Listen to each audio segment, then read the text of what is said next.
রাজধানীতে মুষলধারে বৃষ্টি থাকতে পারে সপ্তাহ জুড়ে। 17টি অঞ্চলে দমকা হাওয়া ও ঝড়ের সম্ভাবনা।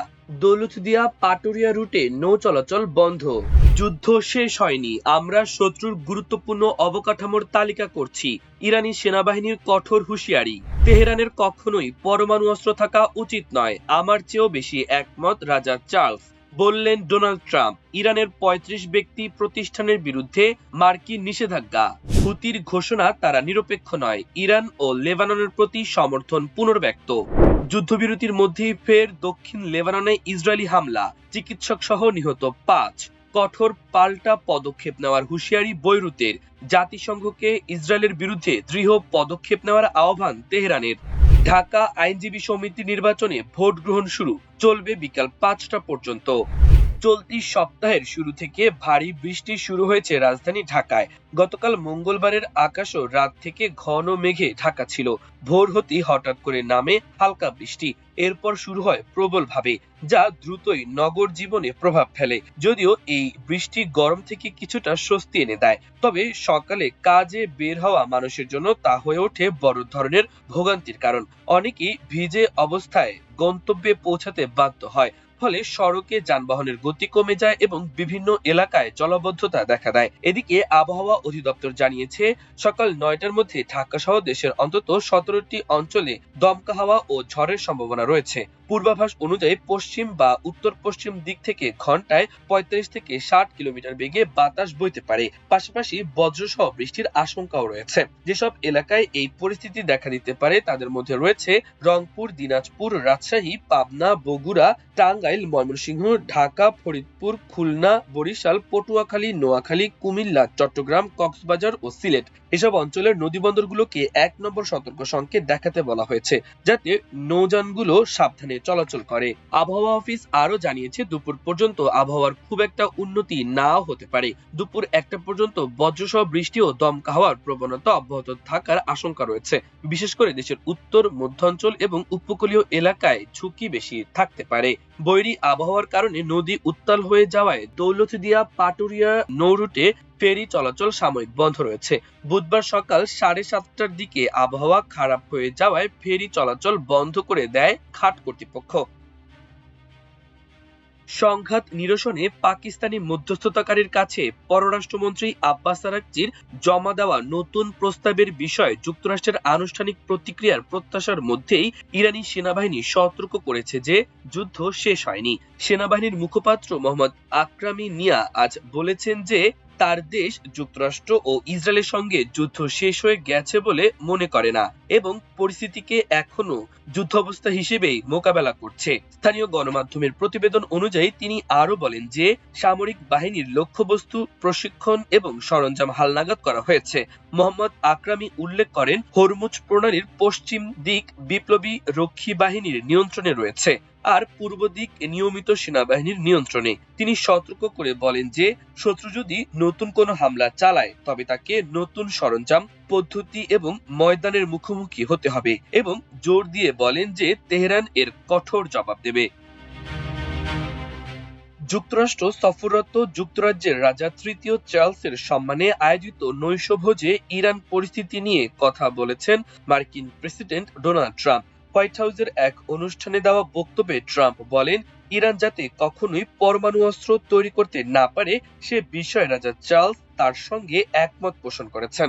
বর্তমানে মধ্যপ্রাচ্য পরিস্থিতি নিয়ে তার প্রশাসন কাজ করছে জানিয়ে ট্রাম্প বলেন, সেখানকার অবস্থা খুবই ইতিবাচক দিকে যাচ্ছে।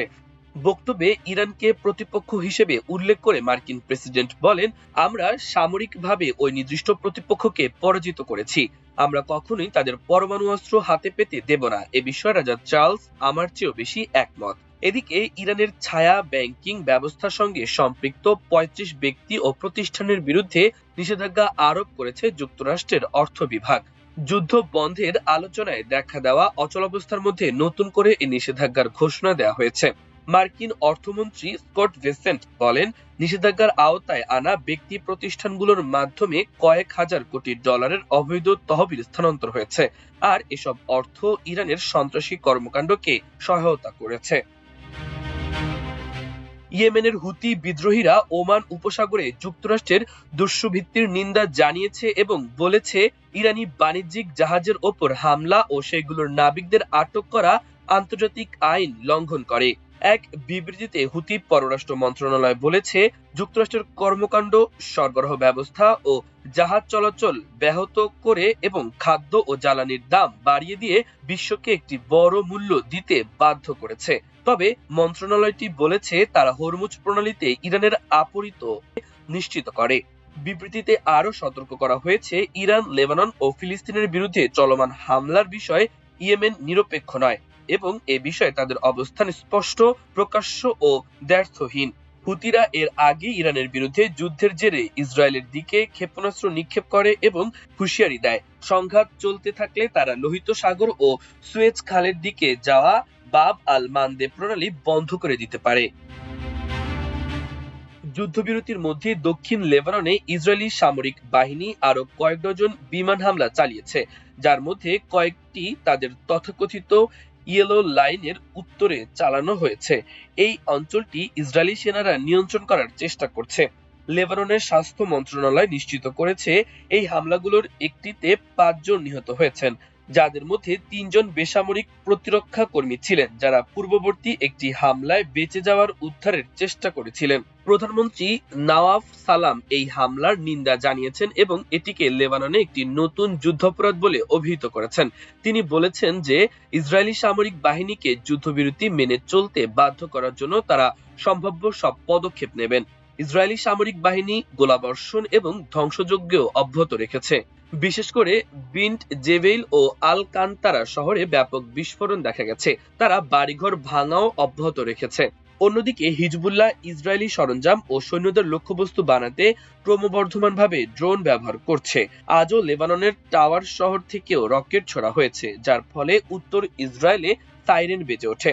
এদিকে লেবাননে হামলা বন্ধ করতে ইসরায়েলকে বাধ্য করার জন্য জাতিসংঘ নিরাপত্তা পরিষদের প্রতি আহ্বান জানিয়েছে ইরান। জাতিসংঘে নিযুক্ত ইরানি রাষ্ট্রদূত আমির সাইদ ইরাভানি জাতিসংঘ নিরাপত্তা পরিষদকে দৃঢ় পদক্ষেপ নেওয়ার আহ্বান জানিয়ে বলেন, পরিষদকে এটাও নিশ্চিত করতে হবে যে ইসরায়েল যেন অবিলম্বে বেসামরিক নাগরিক ও বেসামরিক অবকাঠামোর ওপর সব ধরনের হামলা বন্ধ করে এবং লেবানন থেকে তার সমস্ত দখলদার বাহিনী প্রত্যাহার করে নেয়। তিনি ইরানের ওপর যুক্তরাষ্ট্র ও ইসরায়েলের হামলার পাশাপাশি গাজা, অধিকৃত পশ্চিম তীর এবং অধিকৃত সিরীয় গোলান মালভূমিতে ইসরায়েলের কর্মকাণ্ডেরও নিন্দা জানিয়েছেন। ঢাকা আইনজীবী সমিতি নির্বাচন শুরু হয়েছে। 2 দিনব্যাপী এ নির্বাচন বুধবার সকাল 9টায় শুরু হয়। বৃহস্পতিবার 9টা থেকে বিকাল 5টা পর্যন্ত ভোট দেবেন। এবারের নির্বাচনে মোট 21,731 জন আইনজীবী ভোটার তাদের ভোটাধিকার প্রয়োগের মাধ্যমে সভাপতি ও সাধারণ সম্পাদক সহ 23টি পদের প্রতিনিধি নির্বাচন করবেন। এ নির্বাচনে বিএনপি ও গণ অধিকার পরিষদ সমর্থিত আইনজীবীরা বাংলাদেশ জাতীয়তাবাদী আইনজীবী ঐক্য প্যানেল, নীল প্যানেল এবং জামায়াত ও জাতীয় নাগরিক পার্টি এনসিপি সমর্থিত আইনজীবী ঐক্য পরিষদ সবুজ প্যানেল প্রতিদ্বন্দ্বিতা করছেন। উভয় প্যানেলে 23 জন করে মোট 46 জন ছাড়াও স্বতন্ত্র 9 জন প্রার্থী বিভিন্ন পদে প্রতিদ্বন্দ্বিতা করছেন। মাল্টিমিডিয়া ডেস্ক, আমার দেশ।